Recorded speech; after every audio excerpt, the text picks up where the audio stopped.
Bonjour à tous, très heureux de vous retrouver. Avant de démarrer cette vidéo, je tiens à vous adresser mes meilleurs vœux, mes vœux les plus sincères pour cette nouvelle année, que celle-ci vous soit joyeuse et pleine de bonheur.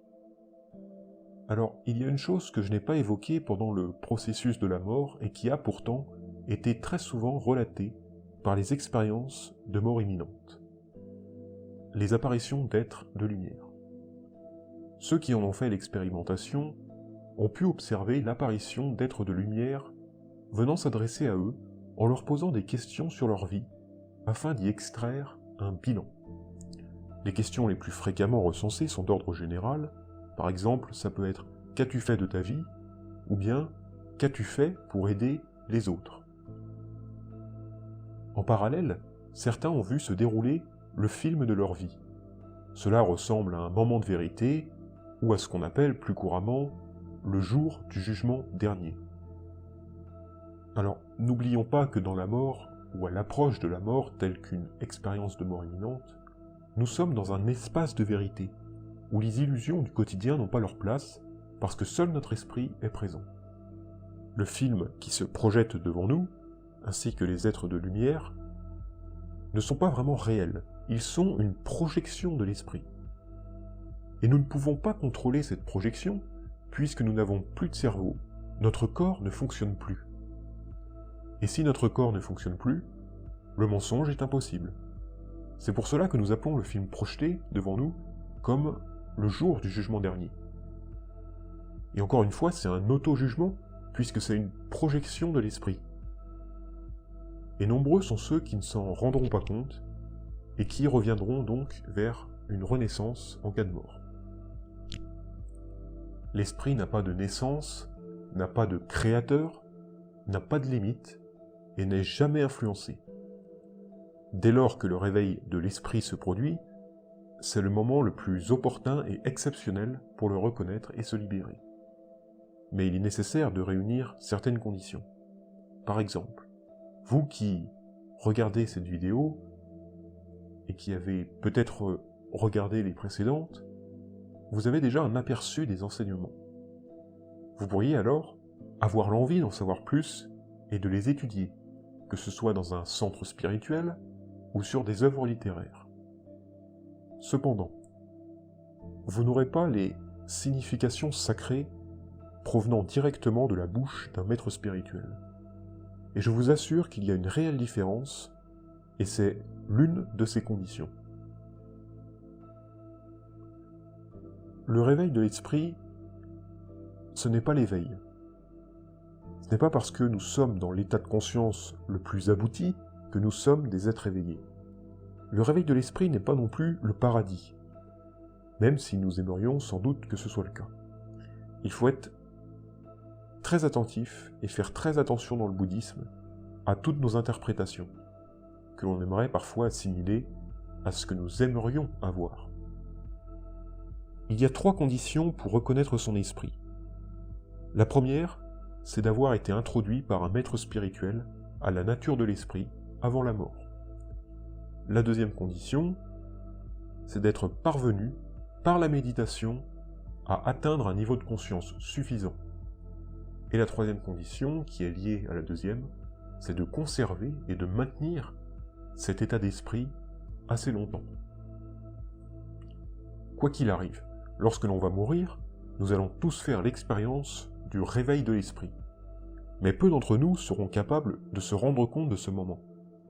Ça va dépendre évidemment de notre faculté à nous reconnaître, nous, en tant qu'esprit. Que se passe-t-il alors si on ne reconnaît pas l'esprit ? Eh bien déjà, ça signifie que nous croyons encore à la vérité de notre corps. On se dit que nous avons encore notre silhouette, notre enveloppe corporelle après la mort.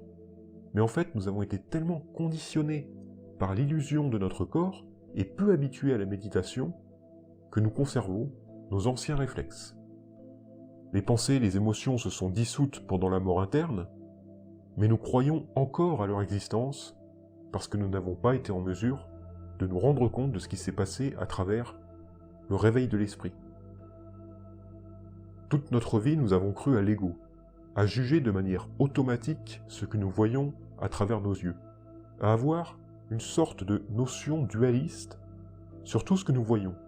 Par exemple, cet objet est beau ou il est laid, cela est facile ou difficile, et ça, c'est blanc ou c'est noir. On n'a jamais observé la nature intrinsèque de toute chose. C'est à cause de cette habitude que très peu de gens parviennent à reconnaître leur esprit pendant la phase du réveil. Et comme les enseignements le précisent, nous sommes déjà nés et morts plusieurs fois. Mais on ne s'en souvient pas. Nous avons traversé un nombre incalculable de fois le réveil de l'esprit, et à chaque fois, nous l'avons oublié. La raison, ce sont les voiles de l'illusion qui nous empêchent de quitter le cercle vicieux du samsara. Ça fait longtemps que j'évoque le terme d'illusion à travers mes vidéos pour décrire la tromperie de notre ego. Je pense que ce mot permet de bien comprendre que souvent, ce que nous observons ou ce que nous croyons au quotidien n'est pas réel. Mais cette illusion, c'est assez complexe pour la décrire. Il existe un exemple très simple pour comprendre ce phénomène. Imaginez que vous vous trouvez devant une baie vitrée qui vous sépare de votre maison à votre jardin. Lorsque vous essayez de traverser dans le jardin, la paroi en verre nous barre la route. Mais en restant devant, nous avons des aperçus de ce qui se passe dehors. Eh bien, c'est exactement pareil avec l'être humain.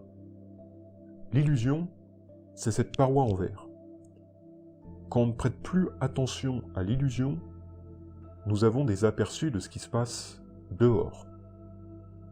Et comme je l'ai déjà évoqué, lorsque l'on médite, il y a une confusion possible, celle de prendre l'illusion pour la nature de l'esprit. Nous avons vu que l'illusion vient de l'ego, qui est situé dans l'esprit extérieur.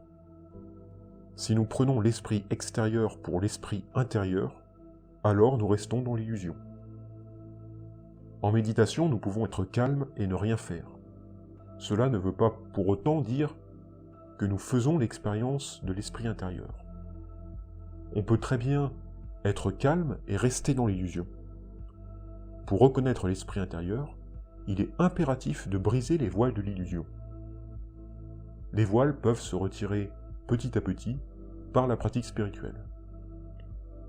Et lorsqu'il n'y a plus cette paroi en verre, nous n'avons plus l'aperçu du jardin, nous sommes dans le jardin. Lorsque nous parvenons à avoir des aperçus de notre esprit intérieur, cela ne dure que peu de temps en général. Plus nous restons dans cet état de conscience, plus nous faisons disparaître les voiles de l'illusion. La durée dans cet état dépend de la qualité de notre méditation. Si on ne parvient pas à rester dans ce pur état de conscience, c'est parce que nous revenons, impuissants, à nos tâches quotidiennes, souvent futiles. Les voiles de l'illusion se retrouvent donc renforcées. Et comme vous le savez, notre karma est défini par nos habitudes. Donc plus nous entretenons ces mauvaises habitudes, en conservant ces tâches inutiles, plus nous accumulons du karma négatif. Le seul moyen de purifier notre karma, c'est de pratiquer, d'exercer régulièrement pour effacer ces mauvaises habitudes. De plus, quand on purifie notre karma, on use inconsciemment notre esprit extérieur, jusqu'à ce qu'un jour, plus aucune illusion ne pourra masquer notre esprit intérieur. Et cela deviendra notre nouvelle habitude, une habitude positive. Nous n'aurons aucun effort à faire pour pratiquer, car elle deviendra justement une habitude, aussi simple que celle de respirer. Cette habitude sera déterminante au moment du réveil de l'esprit après la mort. Nous devons nous demander, avant de mourir, si nous avons été capables de rester assez longtemps dans cet état de conscience absolu. Notre karma est-il assez pur pour que nous puissions reconnaître notre propre esprit intérieur? Et je terminerai cette vidéo par cette question. Je vous retrouve la semaine prochaine pour une nouvelle vidéo.